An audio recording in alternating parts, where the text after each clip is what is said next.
Okay, y'all. Good afternoon. Happy lunch. My name is Carmen Tilton. I am the VP of Public Policy with the Texas Assisted Living Association. Today, we are participating in the TALAHour titled Successful Integration of Independent Living into Assisted Living.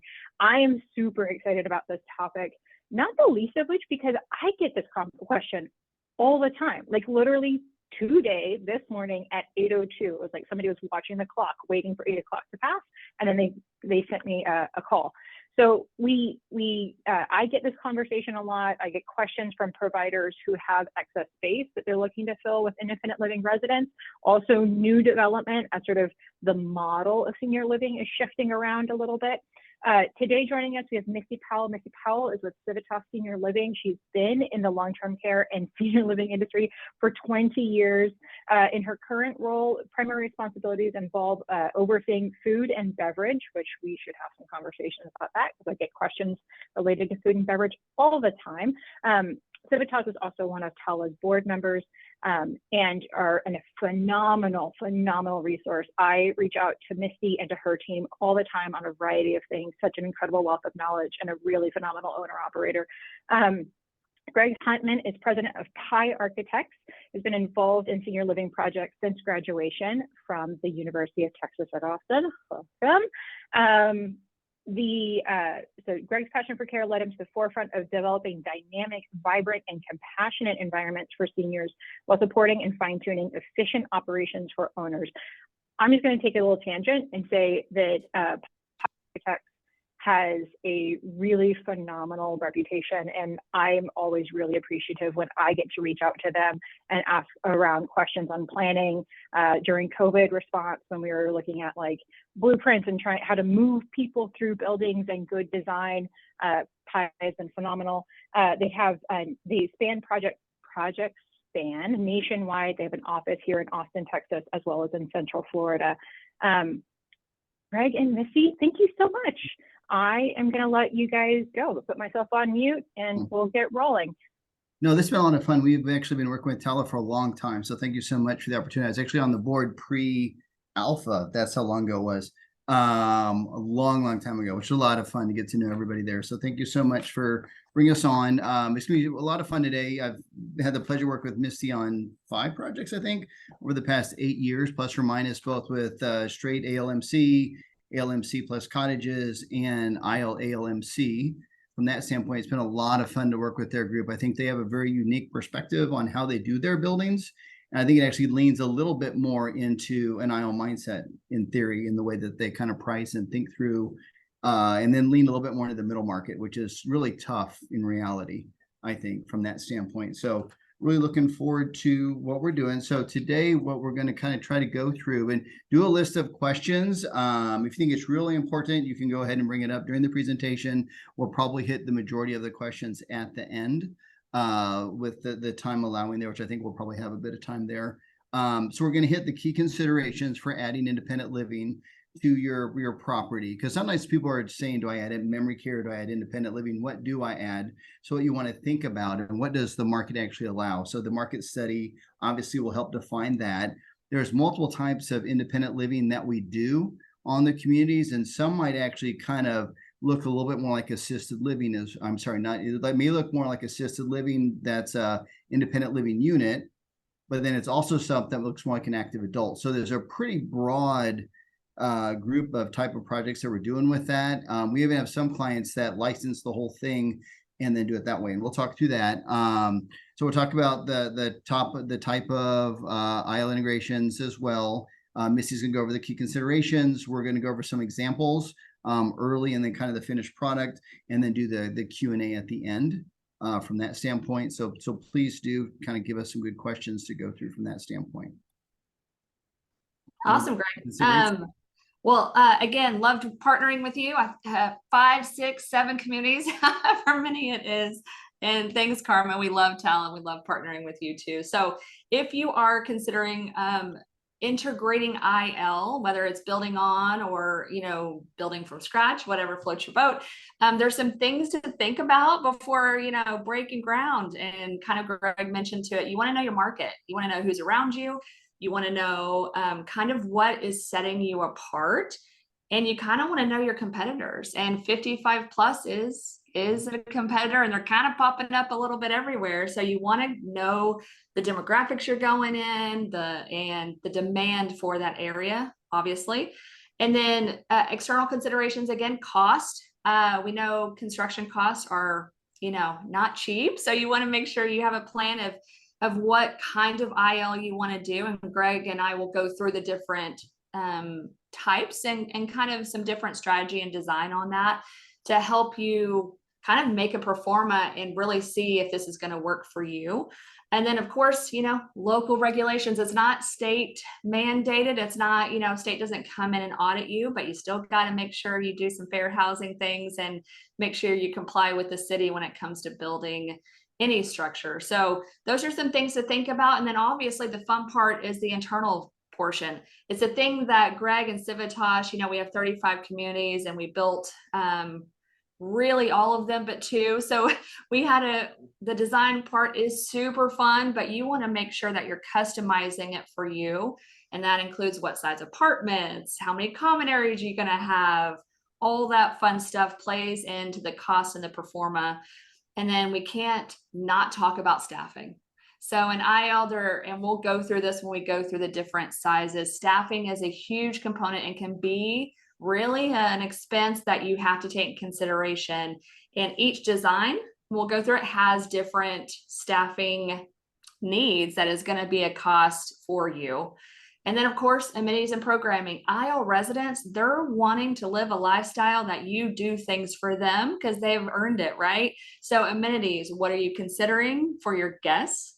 Because each space of amenities might require additional staffing, and you want to ensure that you are taking that in consideration. And then my favorite part is programming, but it's a huge piece. Do you want to have programming 5 days a week, 7 days a week?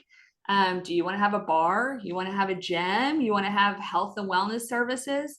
Some of these play in the fact of, a bar, we can't operate itself, so that would need staffing. So each thing's amenities programs are awesome, but it all plays into your pro forma and if it's going to work for you. And we'll go through that. So Greg, I'll kick it over to you to kind of start the first one. So a couple other things we need to consider is the food service and how you're doing that, because that's where we're seeing the biggest differences in a lot of our projects now. With the active adult model coming more in line, some people will just unbundle the dining options to say, okay, if you want this $3,000, $2,500 unit, I could do that, but that's at that point, right? But we have it as you age in place, because normally people want more, even though they don't think they do a lot of times, or as they're spending down. So the food service and how you provide the food service, how big's the kitchen, how big's the dining area, that's a big thing. And we do have some people that might plan for less, but then give them the opportunity to do more from that standpoint. So food service is a huge piece of what you do there.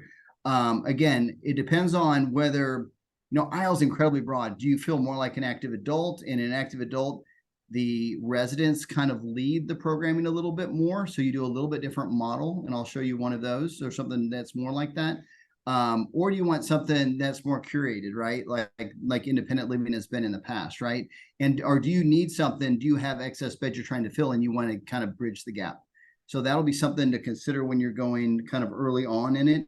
The other big difference is construction costs. I can do a 3-4 story independent living building in wood stud construction, significantly cheaper than a 2-story non-combustible assisted living building. So a lot of times people are looking at the benefits of that. Say if you're doing a new building, you might actually do everything wood and do AL 1-story, and then basically do the multi-story independent living in wood. So some of the considerations, if you're kind of doing it, right out of the chute there. Wrong direction. There. So as far as the types, I'm going to say there's 4 primary types. There's probably a lot more. There's the connected, which is basically the IL ALMC that's connected and is one building, which typically will share the kitchen. You have a more segregated model, which the building would be totally separate, a little bit like the image on the right here, where you actually purposely kind of segregate and make them separate on purpose to really have 2 different lifestyles, right? And that'll probably lean a little bit more active adult. And then down on the bottom left here is a dual license building. Well, it's really a dual functional building because it's all licensed as assisted living, but they do half of the units that look more like independent living and sell like or feel like independent living and provide those services, but they're really flexible in how they serve the market. And then the fourth is cottages.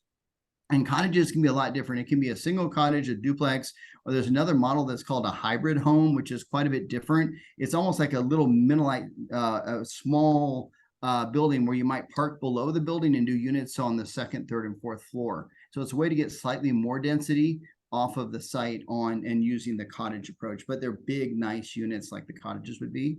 From that standpoint, this is a community that is a Civitas community called Stone Creek of Copperfield, which I believe is still doing well. I know it really hit hard and did really well from the get-go, but basically it's a two-story assisted living building, kind of the primary building there, single-story memory care that attaches to it with a really nice central courtyard there. The goal was to use the excess property for cottages, right? So you can see the duplexes that kind of ring the outside here. From that standpoint, the good thing about cottages are people really prefer cottages. Now, you can't do all cottages and make the performer work, but where you can make them work, they're really cost effective from that standpoint. Cottages, you probably need to think through the food, and I'll let you probably talk about that, Misty, is, you know, what you actually provide for them. But what they did a really good job on this project programming is there's kind of a great room, a good big family room that's specific to the cottage residents, right? So they have their own little community center essentially where they can go. It's really close, easy to connect to, but it's a separate space for those cottage residents. But from there, they can connect into the amenities within the assisted living building itself. So I think that's kind of a win-win for that person that's kind of in between or, you know, financially can kind of do whatever they want to do. And so it's a good point for them. And if you look here on the left, it's a very well-appointed cottage, single-stall garage, 2 bedrooms with a nice living dining area there. So it has a front and a back because that's really what people want. The project that we did with Misty's group in Wimberley is a little bit different in that those are duplexes and there's one big porch that's shared by 2 cottages. And what's super cool is whenever I go visit it, there's a party that's going on the front porch that the people will actually gather on the front porch, have a great time. And so it adds a whole different kind of feel to the community and that positive energy, which you really want people to see as they're entering your community from that standpoint. And this is an image of the great room. Misty, what would you like to share with that? Yeah, I think like you said, Greg, cottages are amazing. If you could have a whole campus of cottages, you'd fill it up in a heartbeat, but you might not make your performance. So they're very, very costly to build. Obviously take a lot of square footage off of your land, but what's nice is they, you know, you provide not a lot of staffing, right? So you merge them into the community. You might provide housekeeping once a week for them. And then meals is a huge thing, like Greg was saying. So most of our campuses have some sort of club, we call them clubhouses, where it's just for IL. They get together, you know, for meals and social events. And then some other campuses don't have a clubhouse, so we deliver food to their apartment, and so they get that service added on to that. So not as much staffing is required for that, but also too, it does take a lot of footprint. But man, cottages add a lot of value aesthetically to your footprint. And Greg does a great job. It's fun. So we're working with Medcar in a couple communities where they've acquired a community and there's excess land. And so we're creating these little pocket communities, which usually do 12 to 16 units. You may or may not do a little community house for them. But what you really want is each of the houses to kind of open onto a shared lawn. So you kind of get the benefit of kind of the entry garage, but then the back opens onto this really kind of cool area. So that way you're further encouraging the socialization, which that's the downside to cottage. It's a little bit easier for the residents to isolate themselves. So then you get a little bit of both worlds, the best of both worlds there. And I'll show you another example later on that kind of does a little better job on that. So let's talk a little bit more about the connected buildings. And so this is the community in Saxe with Civitas, where it's one great big building. Again, the kitchen is in the center and then it's split. from that standpoint, I'll show you a plan here in just a little bit that's a little bit more detailed. But what I wanted to do was kind of start with kind of the programming on these buildings and what we're doing and why. Because if we don't create a building that is operationally efficient, then we're not doing a very good job. And really, food is the point at which it starts. You really want that kitchen to connect as many things as possible.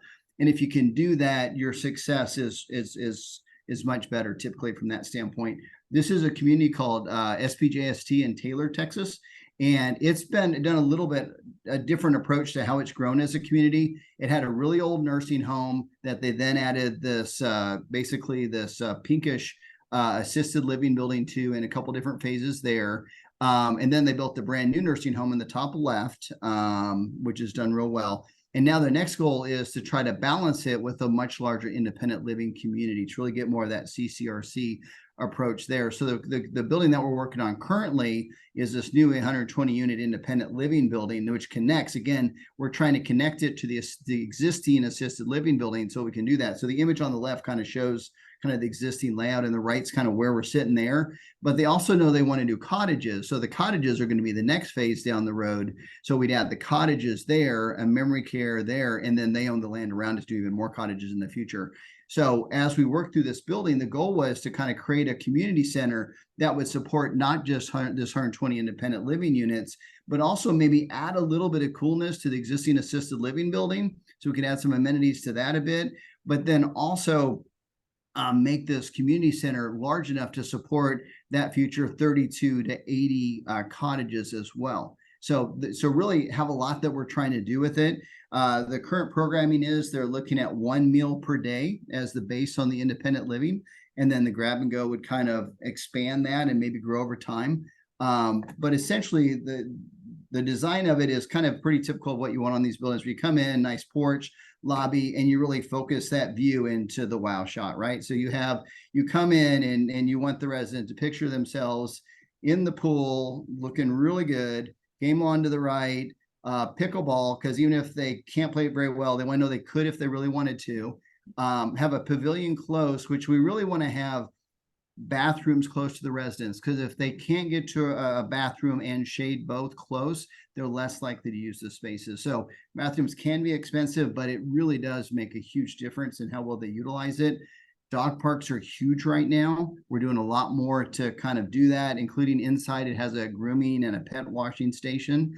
And the units on the first floor, the independent living units on the first floor, are going to have dog yards, really yards that people will pay a bit of a premium to have their pet on that floor. So good core kind of integration with the site and the outside there. But then we also want to go back into that social play side that we're kind of really playing up there, because we're really selling the socialization and really the longevity, right? The benefits of why they're there, the wellness side of it. So really, the bars are everything. Let's just be honest. Everybody wants to be close to a really cool bar, and they want to be able to go straight outside to continue that experience. And some people, coffee is their drug of choice, not, alcohol. So this gives them the ability to say, hey, you get that experience, earlier in the day. It's something that you can do a cool, fun lunch snack when your family comes in. But then you can have your really cool happy hours and kind of work through that process. And we have some clients that will do liquor lockers and do a whole lot of other stuff, just depending on where they're at. Westminster, which is a huge community here in Austin, we actually have 2 licensed bars and then 1 unlicensed, so they can bring the liquor to that one. So they have a really good time, and that is a Longhorn community from that standpoint there. But the goal is basically to bring those amenities into the building. And this is a very amenitized independent living building. So this would be at the optimum size from that standpoint. You have this great room that is kind of the central shared hangout fun space there. Game room adjacent to it, which is you want it to be able to close off, because the residents, there's a lot of games they play that noise can be problematic. So we want to be able to close it off so that they can play those games there. We want a really nice fitness center, but you want it to be lean a little bit more into the group exercise as well as the individual exercises. So you're actually going to have both spaces within there. If you can do it where it opens to the outside, that's even better. So if you can do outdoor yoga, outdoor walking exercises and stuff where you start at that point, it's a real plus from that standpoint. We're doing more things to bring kids into our communities even than before. The cookies have always kind of been kind of the center point to that. We're actually starting to add some kids' game rooms where it's a really fun place for the kids to go hang out. And when they get a little too rambunctious, you can say, go to the kids' game room, and then they have a good time there. So that's been real popular, as well as the activity in the multi-purpose. We've been doing a lot of communities where the multi-purpose, really, okay, let's give the first group to ever tell me, Greg, I want the multi-purpose room next to the front door was Civitas. They were really ahead of it. Everybody wanted it at the back of the building where the noise was not problematic. Whereas at that point, it wasn't quite as cool to do that. And Wayne and Misty were like, I want it to be as loud and as obnoxious next to the front door to show the life of the communities. And this is, yeah, so this is kind of the same way there, that we want that there. But here we're also using it at the front so that we can bring the community as a whole into the building and do that. So that's been a real plus. But really, I think the key to how these buildings are coming together is that you have a kitchen that actually connects to the existing dining room in the assisted living and the dining room in the independent living building. That's where you get the efficiencies. We might have to have 2 tray stations here, unfortunately, just because of the length of it, but that's still far more efficient from that standpoint there. The other thing, like we said before, is that we want to provide some amenities for the assisted living folks, because we don't want to feel like there's a huge difference in living in the independent living building and then moving over to the assisted living building. So we want them to do that. So this gives us the opportunity to do one bigger, better salon, convert the existing salon into another amenity space in the assisted living building, as well as create a really cool internal theater there that can get better utilization, because theaters are those weird things. Some people really like them and some people don't utilize them as much. So if we can put it in a location that's going to get more utilization, that's just a win-win. And the theater is actually a classroom. So that's another thing to think about as you're putting these buildings together, is that, you know, these residents really want to continue growing as individuals. So classes, the ability to do that. And now a lot of that stuff can be self-led as well. So with the right programs now set up, that's good. And now there's some virtual game shows that are pretty cool that you can do, where you can actually have them, they'll play a personalized version of Wheel of Fortune, which has been pretty fun to see the residents have a ball there. So that's pretty cool there. But again, you want to kind of tie everything together and make the travel distance short. So, you know, pretty straightforward design there in the building itself. Anything, Misty, that you would say that you like or even would like to change? Yeah, sure. We built a community similar to this where they had shared amenity spaces between assisted living and independent living. Pros and cons to that, to be quite honest. Pros is you save on construction, and it kind of creates that we're all one campus. We are having fun together. Some things to keep in mind, because we built a community right before COVID, and something to keep in mind is when assisted living, you know, they're state regulated. They had regulations coming to them that independent living does not. And so even if your independent living resident walks over to assisted living, they have to abide by those state regulations. And some of them do not enjoy that. So, and also too, assisted living, you know, you're having to do a lot of things to make sure you're keeping them as safe as humanly possible. So having those shared spaces made it a little bit challenging for residents to really share those spaces and feel comfortable in those spaces. So as we all know, independent living residents, you know, they sometimes say, I don't want to interact with the old people.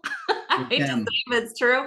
And so when you'll start to see if they have a shared anything, they'll be, why are they over here using my theater? Why are they over here using my salon?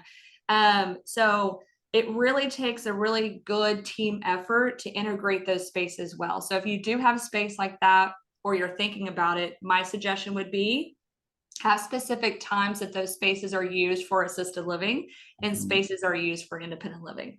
Have it clearly outlined so they feel that they have their space and they're not going to be integrating with people that are not of the same level as they feel they would like to interact with.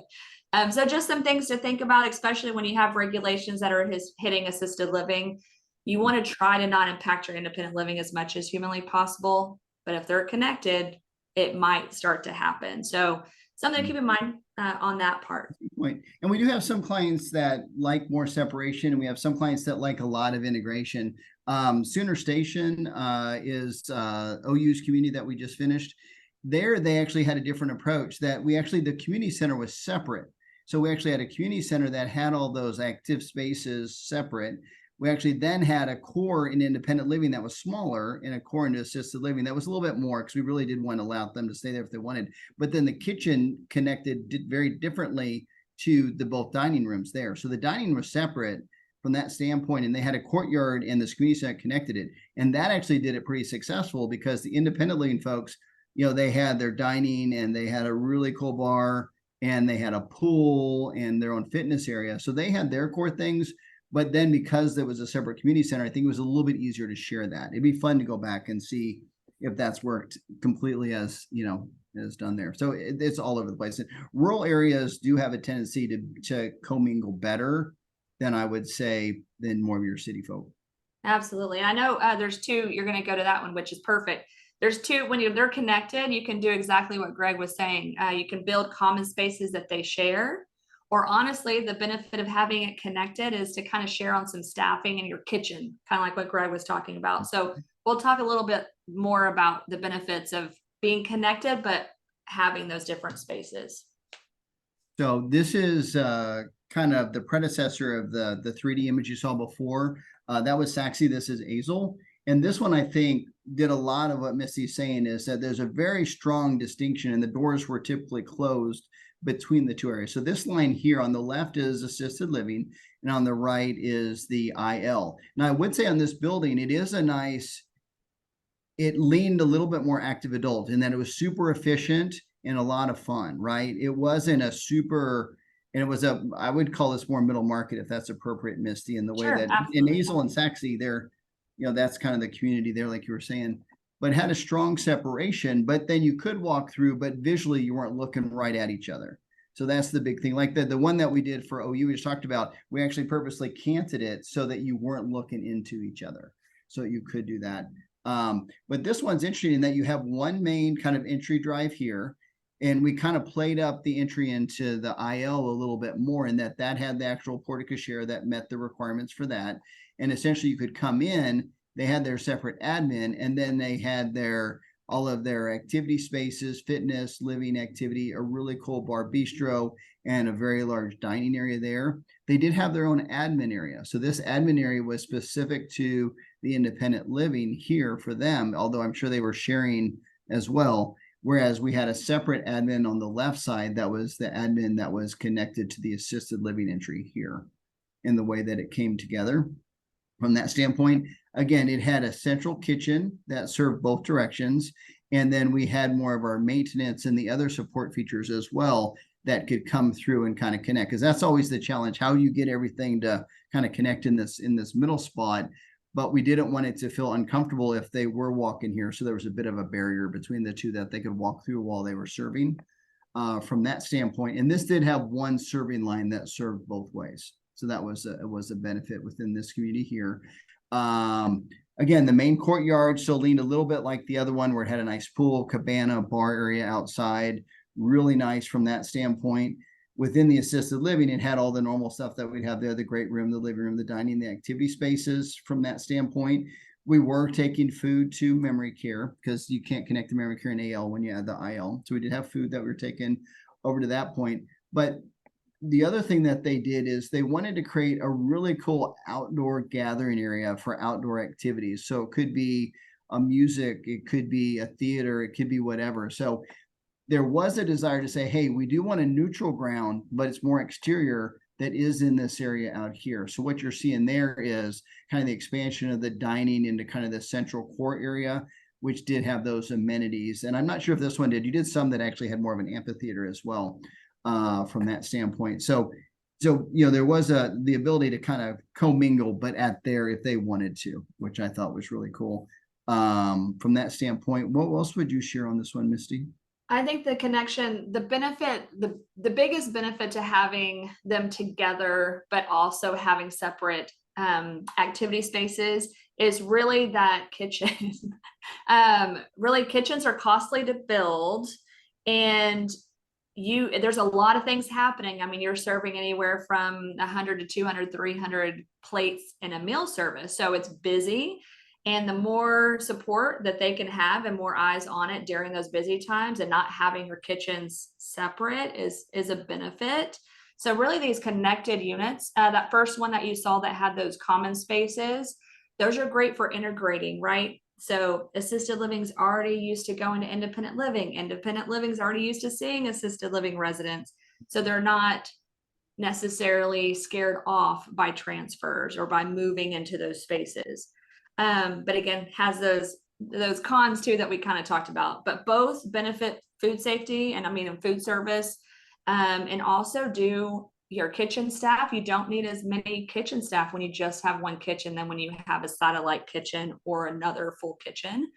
And kind of like what Greg was talking about, we had 2 admin spaces, but that evening receptionist answered the phones on the aisle for the AL. So you can have a little bit of cost savings when they're under the same roof, which is super, super nice. Perfect. Thank you, Greg. Cool. Now I think it's dual licensed, which is now the hybrid of the hybrid. So this is interesting. So this is Grand Living's community called Tuscan Lakes, and they've done several of them in Texas. Their methodology is to actually build the entire thing as assisted living, and they kind of call it an IL plus for independent living. And then they have normal assisted living, and then they stack memory care. So this is, basically a 4-story non-combustible building. So it's a much more expensive building. So it's usually in the better market areas, but they actually do it so that they have a very high-end assisted living, essentially, that leans to the IL. So on the left side of the building here, you can see the pool. And so this is more the IL courtyard. This is a little bit more the assisted living courtyard.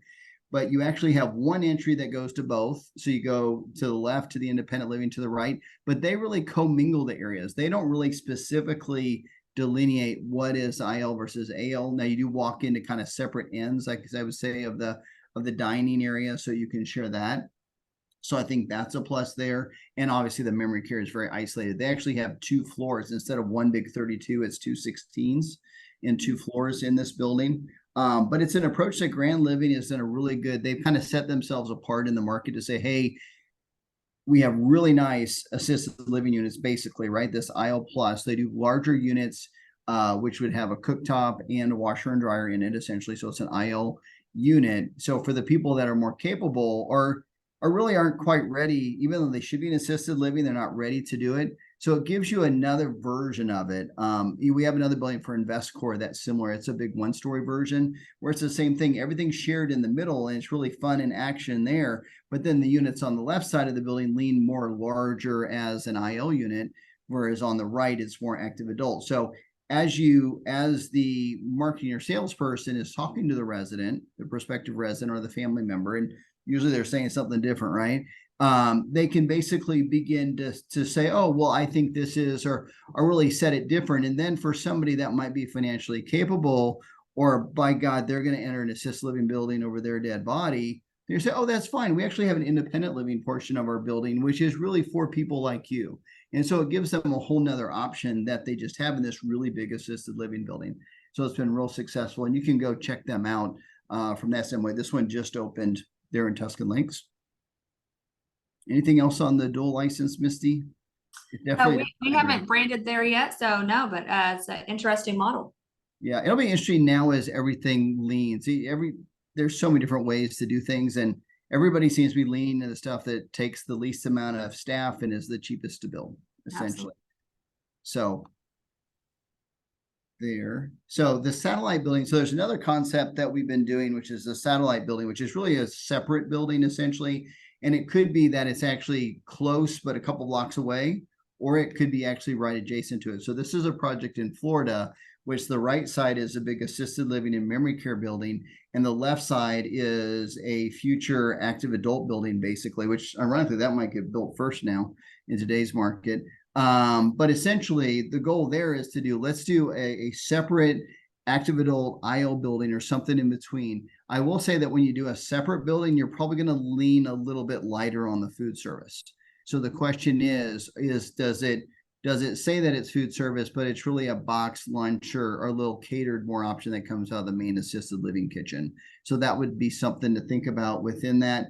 But when you separate it, the upside is you get a little bit less of that I don't want to be old like them. You know what I mean? It feels like a separate building with their own spaces.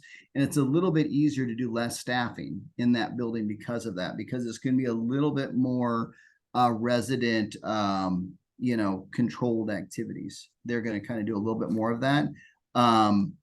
This is a version that we've been working with, which kind of gives you the flexibility to do a little bit of both, from that standpoint, where you come in and you have those nice kind of active adult IL core on the building. But this one is actually set up where you can do some food service, but not full tilt. So you might do this where you just have a brunch menu if you do food service, right?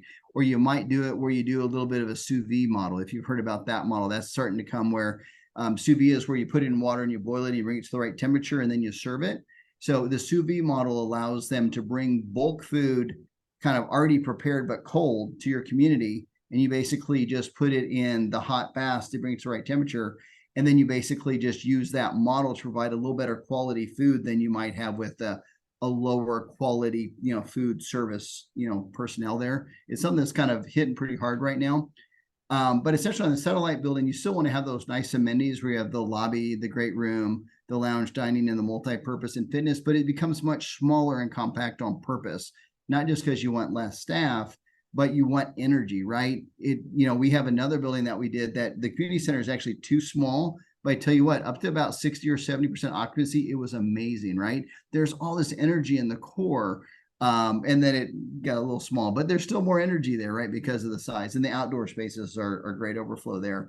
But so this is a way to do a satellite building. This one actually has, you know, kind of carports adjacent to it and lots of storage. So that's kind of what sets this apart from that standpoint. But it's a way to basically add, say, 90 to 100 units of this IL, say, unbundled, which leads to the active adult model adjacent to it, and really maximize the opportunities if the market study kind of allows for that. This is another separate model in North Carolina. Actually, it's in South Carolina, where it's kind of like that. They had the assisted living building up at the top, which was kind of an older style assisted living building. Great opportunities, great water feature in the middle. So the goal was to really maximize this. So from that standpoint, it was to do a 4-story IL building with a really nice community center in the core, food service there, but then also lean into more of the cottages. So this does a little bit of everything. And the cottages were grouped like I was talking about, where you had the residents that were kind of coming together to kind of share those amenities. And then we were just, you know, having a lot of fun with the you know, the lake being in the middle. From that standpoint, but they did lean big time into the active adult IL side, where outdoor amenities, fun, energy, from that standpoint. So the building definitely flowed from the inside to the outside. And I love that. Will you go back one? I want to show something real quick. This isn't ours, but I love the visual of it. The thing that, so we have both. We have some that are together, that are connected, and we have some that are separate. And I'll tell you the benefit of separate is what you can kind of see here is those independent living residents that are coming to you, they still want to feel independent and they still want to feel like they're with their same level. And this gives them that visually when they pull up to do a tour. It feels like they are in an independent living area instead of being attached. Okay, thank you, Greg. So some benefits of having it separate is really having an area where they walk in and they feel like an independent living, and you can maximize, you know, dining, having satellite dining, having activities. Again, like Greg was saying, you're going to want a gym. Your IL residents, what I just saw in the recent study is they're wanting personal trainers. They're wanting to have, which is great. I need one too. Go, you know, I agree. But personal trainers, they're wanting to book out the kitchen and the chef for chef demos or a personal dining experience. So our IL residents that are coming to us now want more services and more programming than a 55 plus would allow an active senior living. So you can really set apart by really having that gym, having those pickleballs, having that awesome pool, having those outdoor areas. And the one thing to think about, because we've built them differently, and I'll share on our stuff. So you want to make sure you have a good kitchen space, whether it's a satellite kitchen or whether it's a full-fledged kitchen, because your residents are wanting multiple venues to eat at. So they're wanting the dining room a little bit, but you're going to want a bar or a bistro or a cafe. You're going to want a grab and go option for those residents, because fast casual is a big deal also. And then so for the dining portion, you want to make sure you have the space to make a burger on a grill, on a flat top for them. You want to be able to give them what they would like and not just a heat and serve option if they're paying for it, right? So based on your performa, depends on what kind of meals they get. We use the point system and it works really well. It's kind of like going on a cruise ship. What they use, they get to spend up to a certain amount, and that comes with their rent. And so they can really use it at the bar for guests, different things. So they really feel very independent, that they're not losing it if they don't eat that meal for that day. And so it's worked pretty good on that avenue. But just if you only have a big kitchen in AL, just make sure you have good transportation, heat carts and those things to keep things really good for those IL residents would be the one thing that makes a difference when you're building. Again, kind of like when we were talking about the connected space of the building, if you had a pool, those AL residents are going to be asking to go swim in that pool and drink at the bar and, all these great things. And you just have to talk about that as a management team and know the risk on those items. If they're separate, that kind of is eliminated a little bit, right? And so AL residents mingle with AL residents and their amenities, and IL residents mingle there. And then one thing too is when it is separate, they're not going into the community of the AL as much as if they're connected, right? So that stigma of, I don't want to move down there, I don't want to move over there when care level increases. When it's separate, it does kind of play that factor. So you just have to be really, integrated in the community events and kind of have those partnerships with some programming of mentorship and different ways that they can integrate will help that transition happen. But yes, they're both have its pros and cons. I love having both of them for different reasons. But the separate building really has a good vibe. It really helps it stand apart.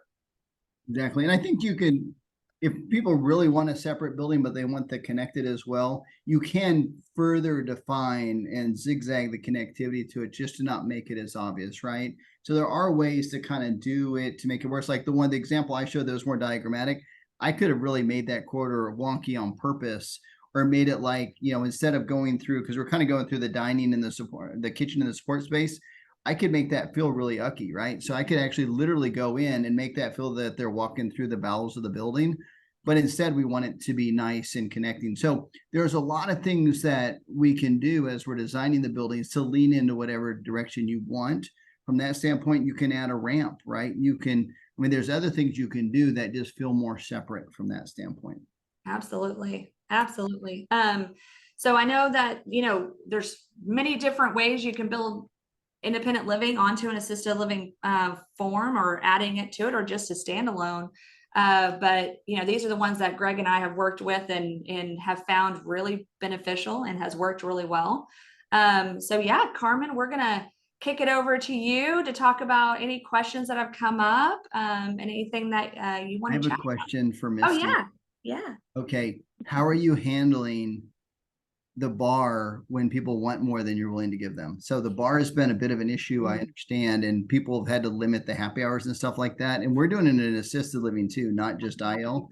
How have you guys as an organization dealt with what is such an amazing amenity, but has so many problems connected to it as well, potentially? Absolutely. So we have a two order limit at a specific time. So 2 beers do not equal 2 cocktails, right? It's a different alcohol level, but we just require two is our limit, just to kind of not leave that guessing to the bartender, because that's where you can kind of get a little bit of stickiness. So we haven't had any issue. Residents are super happy with that. because normally they're not coming down and spending 5 or 6 hours getting hammered at the bar. It's normally a social event of some sort. So it's worked out really well. That makes a lot of sense. So So Carmen, any questions? I don't have questions in the chat yet, although I am going to encourage our many participants on the call to please, you can put them either into the chat or into the Q&A, and I will give them to our panelists today. So please feel free, and we encourage you, in fact, to ask questions. I did make a couple of notes.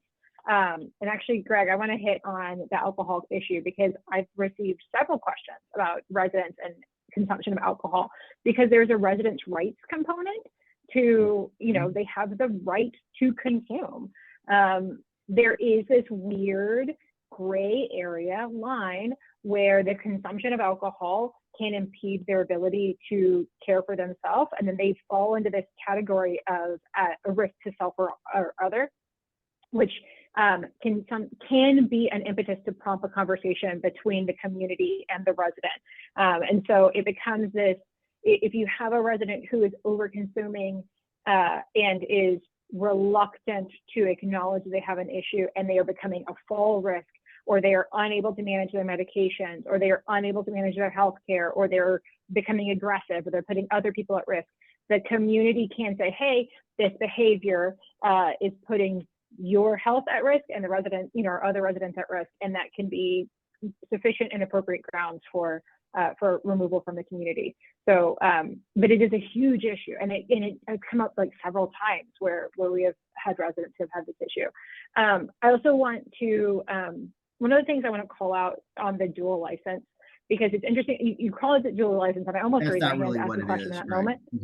Exactly. It's a single AL license, and the dual license component is more of a marketing. And I just want to throw that out there for anybody who's listening, or for the people who are listening, that if you have a resident who is moving into an AL licensed space, even if you're not providing that resident with activities of daily living and they're self-managing their medication, from the state's perspective, you're not required to provide care, right? I mean, if a resident moves in and Mrs. Jones doesn't need assistance getting dressed, you don't have to dress her anyway. The same thing goes when you have a resident who's moving into an AL space and that you're calling it an IL or calling it an IL plus, which I love that terminology. The state does recommend or will expect you to have all of the paperwork, service plan, assessment, information about medications, as they would expect you to have for a regular resident.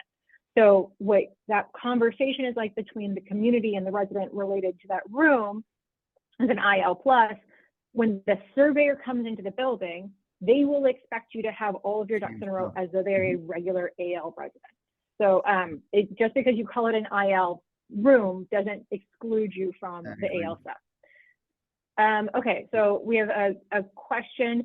What's the biggest lesson? I'm going to take this actually to both of you guys. What's the biggest lesson you learned the hard way the first time you mixed IL and AL? So I'll talk about the dining. I know I keep harping on it, but it's true. We built basically a satellite kitchen, and it was a separate community. It's and we were like, no problem. Residents are going to be more independent. They're not going to want to, eat 3 meals a day here. That was what we were kind of hearing, right? Wrong. They wanted to stay in the community and they wanted to eat with their new friends, right? And so that satellite kitchen, we actually had to rebuild it and redesign it to accommodate cooking in that space. So just be careful that what you want to offer your residents, you actually have the space to do that. And so it was one of our first separate communities for IL. And so we learned on that one. So I would say parking is an interesting one because it can be anywhere from 0.8 to 2, right? As far as the number of spaces per unit. So, assisted living, you're going to put less parking than independent living and then more in active adult. So the question is going to be, where do you want to be? Because a lot of times the 1.2 seems like the good in between, but it may be too much. It might be not enough from that factor. So from a constructability and saying to kind of fit something in, less parking's a plus. We are doing more below building parking than we did before. because that is a huge amenity to the resident. If you can tell the resident, I can pull in below the building, park, walk 30 foot to an elevator, get up to my unit, walk 30 foot to my unit, that's great. It's especially great like in Minnesota and some of the worst climates, where it's even more popular, but we are doing much more of that. But part of what you want to look at is how much parking you provide like that. Because if you provide all your parking like that, it's a little bit harder to get a premium out of that, right? Whereas, so you want to limit the amount of great parking you have so you can charge for it. So you might do, say below building parking, you might actually do garages, which we had on the other projects, Hazel and Saxe, where you do that. But then your challenge is, are they putting the car in the garage, or are they just putting a bunch of crap in the garage? So that's something to think through there. And then you have covered parking and regular parking. So that's kind of the key there. And then again, when you have your events, say your Christmas party or whatever, parking's a nightmare. So parking's an interesting one to kind of think through from that standpoint, where I think people will have done well. As far as maybe learn the hard way, I think it would be that we had a client, like I said before, that the community center was a little too small for the total build out of the 220 units. Partially because they added a 40 unit building adjacent to it. But I think that's probably a little small, but again, it's a little small a third of the time, right? It's probably perfectly sized a third of the time and not used a third of the time, right? So you really want to figure out how you use that. And I think a very sophisticated, operations model even could probably think through, how do I do it well? If I do food service, how do I encourage different meals or a little bit more of a come and go approach? And, do you expand more outside? Because I think people want that outdoor dining area. Going kind of the next question, I think conservatories and pickleball are probably the two biggest things right now. A conservatory is kind of a Four Seasons room where it's a little bit more outside feeling. It can be more of a sunroom, or it can be a really grand space like we've done in a few communities that becomes a real big wow factor from that standpoint. But a lot of people want to be outside, but the climate may not encourage that. Again, if we can get people to get that 20 minutes of sun, it makes a huge difference on how well they're sleeping and their how well they feel. So that allows you to kind of do that from that standpoint. There, pickleball, again, it's as much of a fun activity to watch as it is to participate in. So I think putting it together in a way that makes sense and does that. We've had the most bizarre conversation at a big CCRC with one of the board members who was also a resident. And, she claimed nobody'd ever outside to do things. So this is just her one opinion. So that's always our challenge, is that, you really have about 10 resident profiles in theory that you're really accommodating for in the building, right? And you need enough for each of those groups to do it. And so for her, she was never going to go outside, but she loved her patio and talked all about her patio and how that was great, and swore nobody'd ever play pickleball. And then you talk to another person and they're like, oh, I want all the pickleball I can get. So again, a lot of times you're trying to add amenities to bring in a younger resident. So if you can gain another 3 to 5 years on the stay, then that easily covers itself from that standpoint. So that would be a response to that. What do you think, Misty? Absolutely. I won't say it's you're selling to, like what Carmen was saying, you're selling to the daughter and the mom, you're selling to the son and the father. I mean, you're really what they're looking for are completely might be different, but really you need to have those amenities whether they're going to use them or not. Because they might want to. Exactly. Hey, Greg, will you jump? Oh, sorry. Will you jump to the last slide just so that we can pop that information up as we're nearing our time? Went the wrong way. Thank you. And I want to make sure that we get to some of our final questions as well. So, do you see any robot integration or robotic integration into any of the operations of senior living? And if so, what are the areas you can use? I think, Misty, this is probably best directed to you, if you don't mind. Sure. I've seen, and we've demoed housekeeping robots, right? That'll clean your floors and all that fun stuff. And then we looked at a food and beverage robot that would serve drinks. The thing is I think it's a little, and on Civitas's opinion, it's a little probably in the future, because our residents are still wanting that personal connection. They're still wanting to be served by Jamie, that's their favorite server. They still want to have that connection. But I do think it's going to take hold, especially because of the staffing situation that we're all in. But I love that housekeeping flooring cleaner. That is a huge win. So yes, I see it coming. And the more and more we can have those things help us, it helps with staffing needs a lot. That's really good. And some of them work better than others. Sometimes the robots are a little bit more of a marketing ploy. They do help to a certain extent, but they're just cool, right? They have that cool feature, especially during COVID when you were trying to say, I'm trying to do stuff. One of the coolest things they have is it's more of a food delivery robot. And we have one client that they use it as the middleman, the runner, right? So they do it where the food is brought out by the robot and your favorite, waitress can still deliver it to you. So you get the best of both worlds. So the wait staff is staying by the tables and doing what they need to do and not running back and forth as much to the kitchen. So that seems to be a good way to utilize that. The other thing that's interesting that we're dealing with now is technology and how technology is kind of evolving in the buildings and filling a little bit of that staff connection, because again, I think you have about a third of the residents that actually like that amenity, the AI and kind of ways to get the information.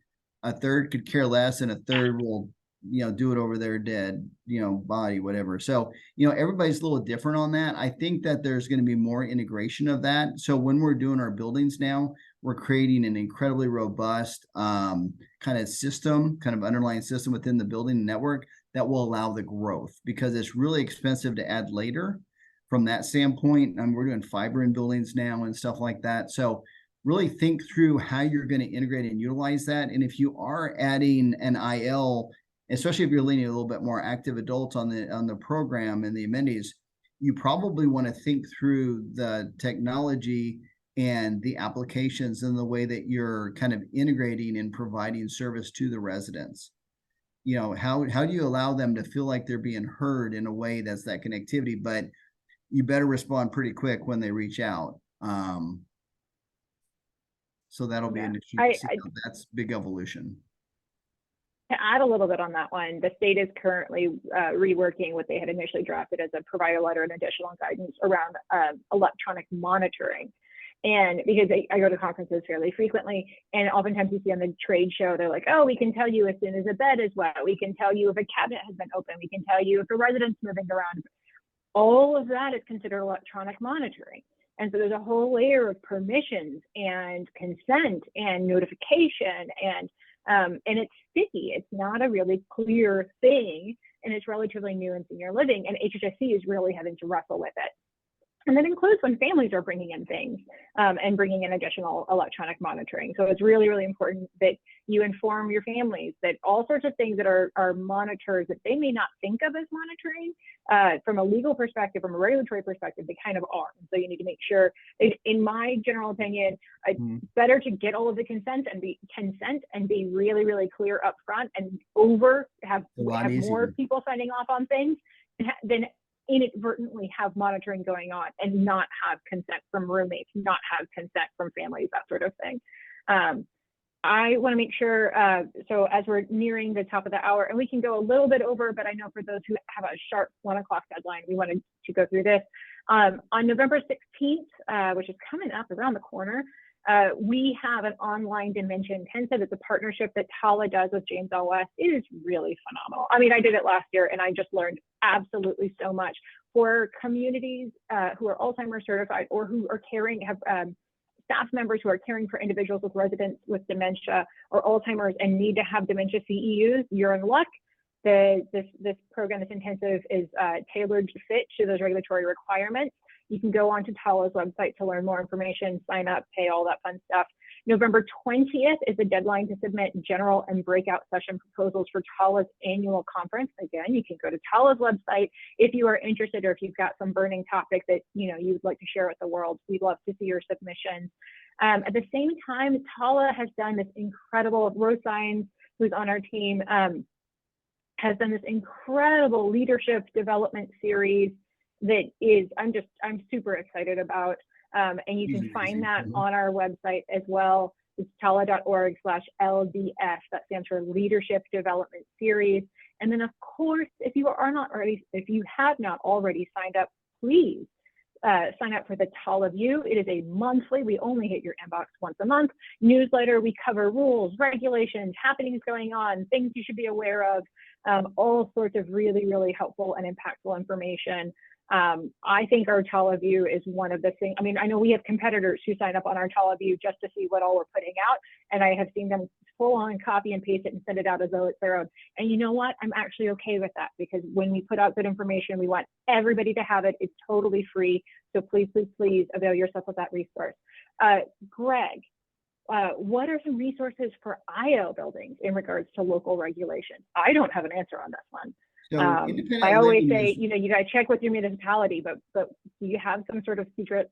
Well, it's more like multifamily, which means it really, fair housing is the big deal. So the downside to independent living, if that resident doesn't want to move out of that unit and you haven't figured out a way around it in your contract with them, it's really hard to move them out of that unit because of fair housing. So the only upside about what we call the dual license is that's an AL building, you can move them. So that's the odd thing about that I was thinking about earlier.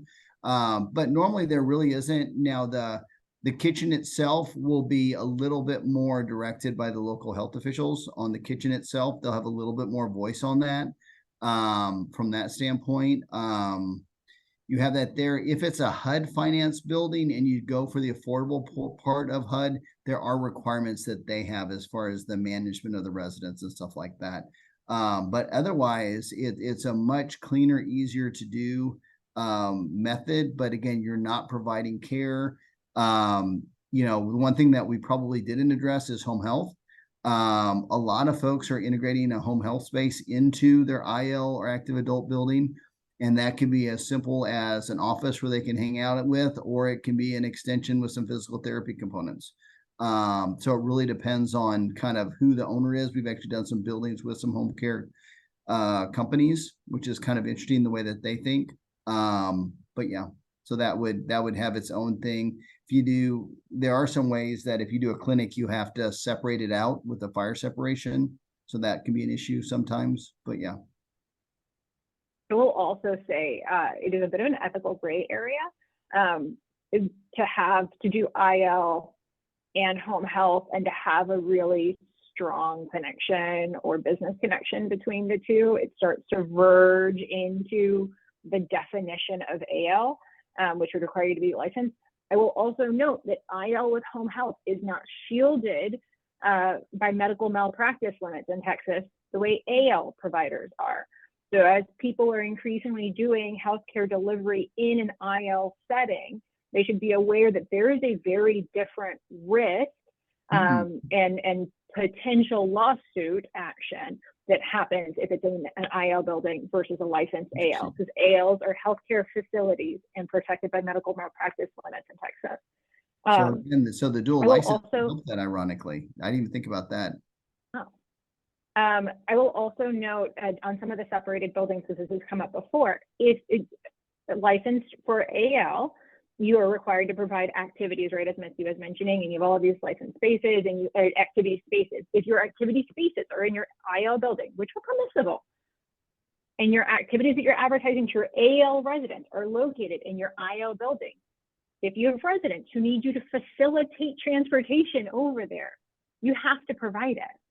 And so going back to Misty's notes about staffing and kitchens and whatnot, the more you're shifting expectations, oh, well, residents will just move through these shared corridors over into these other spaces. Note that residents with mobility challenges, if that is your planned activity for your AL residents, you have to make sure that they are actually able to access that activity. You can't set up activities that are inaccessible to them. So that is a staffing component, and the state will fight you on that sort of stuff. Well, on the construction type too, if you're requiring the AL residents to go in an IL building, then it has to meet the AL construction types. So whatever shared has to be within the AL license portion typically. And I think, you know, I love blended models. I love really having an environment that is holistic and that appeals to everybody's needs. I think where it can be a little bit sticky, and really what was exposed during COVID is as Misty mentioned earlier, AL is regulated by the Health and Human Services Commission. And while I think it is unlikely that they will lock us down again in the future, it is something to be aware of, that they have that power. It's not one that we had ever really seen them do before, but now that it has happened, we are all viscerally aware that they can lock it down again. Again, super, super unlikely, but it is a consideration. And so I was talking with a member, and saying, look, if you have a single doorway entrance, it's supposed to be into both, and there is a prohibition on visitation, or there's a prohibition on non-resident visitation, how are you going to get your IL residents into your IL building? I think that's really important. And it's important if you're going to start talking about, you have this IL to AL to memory care, and we can move you through that. Oh, you're starting to really sound like a CCRC, and a continuing care retirement community is a different regulatory entity. It has different rules, different functions. You really need to make sure that you're marketing it in a way that is not going to run afoul of that license and all of the things that come with it. So we see a little bit of people kind of moving into some of this gray area, and I just want to sort of call out, like, hey, be mindful of how you market it. Be mindful of how you're talking about this. Be mindful of what you're advertising. If you're advertising to your AL residents, they can use all of this IL space, you might want to make sure that that's actually possible. Because the state will look at it, your residents will look at it, and they'll be upset if they can't do it. I know, because I get phone calls from families and from residents on occasion. All right, we are a few minutes over. I want to take just a minute. Thank you so much, Misty. Thank you, Greg. Any final closing words? Anything you want to leave our participants? We have had excellent participant retention as we've moved past the 1 o'clock hour. So the only thing I'll say is we've tried to incorporate things like the POS system, where residents can go on and order their own meal and be very independent, and probably a 15% acceptance rate on that. They still want a little bit of you to serve them, which is what they're paying for, right? So when you're thinking 55 and up is coming up, just like Greg was saying. So what are you going to do to separate yourself in IL? And it's about the amenities, and it's about the service. So really think about those things, but keep your ear to the ground on technology. But your residents might not want it, but keep going. And it'll change every year. I mean, we'll start with one thing, and by the time we build it, we're doing something different. Absolutely. Yeah, and then really take the time. We've been doing a lot more strategic consulting, where we get in a little early and kind of help people think through whether they're just repositioning their existing building or trying to figure out what to add.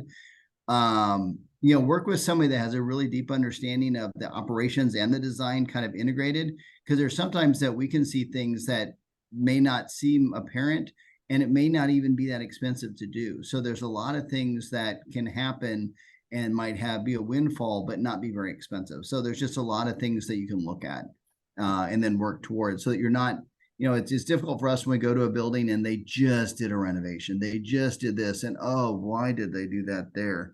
And it just makes it problematic for the next step. So as you're looking at doing things, think 2-3 steps down the road as well, so that you can see these other opportunities, which is hard, right? When you're trying to solve one problem.